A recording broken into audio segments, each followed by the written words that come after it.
Hi, this is Craig from homesellquickly.com, and what we're going to do today is look at how 4 out of 5 repossessions can actually be avoided. Now, in our experience, what happens with repossession is people basically tend to bury their head in the sand.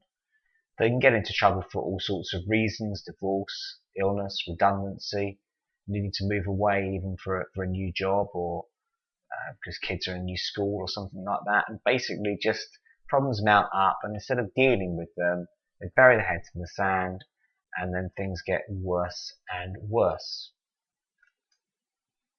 Now, you just need to be proactive. There are solutions out there, and here are our tips for how 4 out of 5 of those repossessions can actually be avoided. And the first thing you can do is consider renting out your property. It sounds simple enough, but a lot of people just simply don't think of it.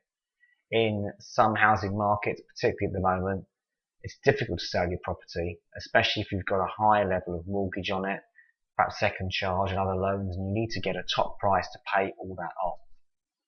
So instead of selling, consider renting out. It's simple enough. Go to a local letting agent, get some valuations, and if your property is in reasonable condition and you price it right, it will let relatively quickly. Now, if you don't want to rent your property out, you could consider renting one or more of the rooms out. The extra £200, £300 or £400 a month that you'll get, maybe more in some areas, will go a long way to paying off arrears and could help you get over a difficult period. Now, for some of us, renting out just simply is not an option, and in that case, I would encourage you to be proactive and think about getting in touch with your mortgage lender and trying to negotiate a situation that helps you get over the difficult period that you're in. Now, before you do this, it's often a good idea to establish what kind of mortgage have you actually got, how bad things are at the moment for you, how far have things gone in the process. Have you got a hearing, for example? You're at the first hearing date, second hearing date. What communication have you had from the lender at this stage about repossession? But in any event, be proactive. Speak to your lender and ask them some questions. For example, could they add your arrears to the end of the mortgage? Could you pay interest only if you're on a repayment mortgage, which will reduce your monthly payments in the short term?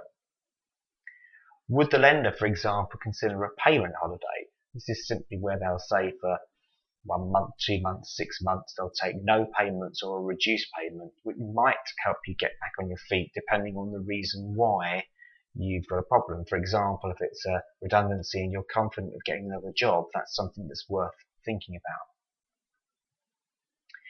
You may need to have the confidence to be fairly assertive with your lender. Now, the lender does have to comply with what's called TCF, and that simply means in English treating customers fairly. So they should be looking for some kind of solution to help you.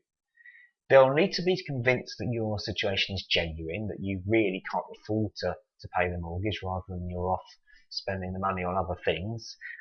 Believe me, it does happen. I'm sure it doesn't apply in your case. And you may need to bring some kind of debt counsel or debt management company in, because they often have more clout with the lenders.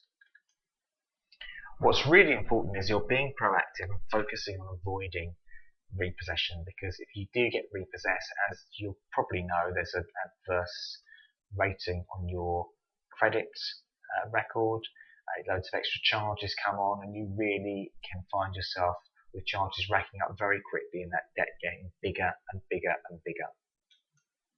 So in summary, guys, hope that helps. The main thing to do is to be proactive. If you need any help with anything, do get in touch with us at homesellquickly.com, and we'll be posting another video up soon with some more tips about how to sell your home quickly, if that's what you decide that you need to do. So take care and best of luck.